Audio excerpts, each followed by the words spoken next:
Hi hello नमस्कार सर्वांना. तर कसे आहात तुम्ही सर्व? आशा करते की तुम्ही सर्व मजेत असाल. तर आज आपण बनवणार आहोत टोमॅटोची पातळ भाजी. एकदम साध्या सोप्या आणि एकदम सिंपल पद्धतीने कोणीही करू शकेल अशा पद्धतीने ही आपण आज टोमॅटोची भाजी करणार आहोत. तर इथे मी आता गॅस सुरू केला, त्याच्यावरती कढई ठेवली. कढई ही छान अशी गरम करून घेतली. नंतर त्याच्यामध्ये तेल घातलं. साधारणतः मी इथे 3 पळ्या तेल घातलेलं आहे. तेल छान गरम करून घेतलं. त्याच्यामध्ये जिरे घातले, मोहरी घातली, छान अशी तडतडून घेतली आणि नंतर त्याच्यामध्ये जे अद्रक लसूण खोबऱ्याची पेस्ट असते ती मी मिक्सरला करून घेतलेली होती, ती पेस्ट घातली आणि नंतर 5 ते 6 इथे कढीपत्त्याची पाने घातलेली आहेत फ्रेश अशी. ते सगळं एकत्र छान असं परतून घेतलं.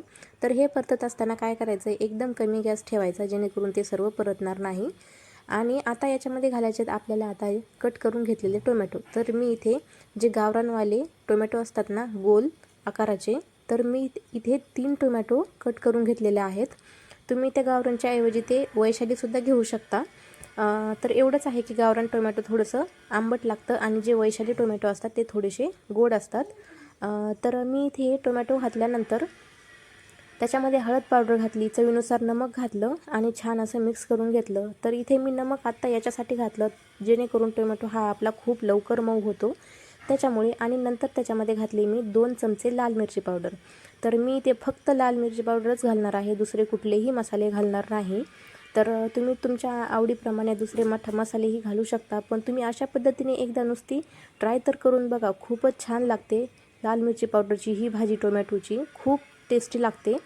तर आता आपल्याला याच्यामध्ये घालायचं आहे पाणी. तर मी इथे 1.5 ग्लास पाणी घातलेलं आहे. तुम्ही तुमच्या अंदाजाप्रमाणे पाणी घालू शकता. तुम्हाला भाजी किती करायची आहे त्यानुसार, कमी करायची असेल तर कमी घाला, जास्त करायची असेल तर थोडंसं जास्त घातलं तरी पण काही हरकत नाही.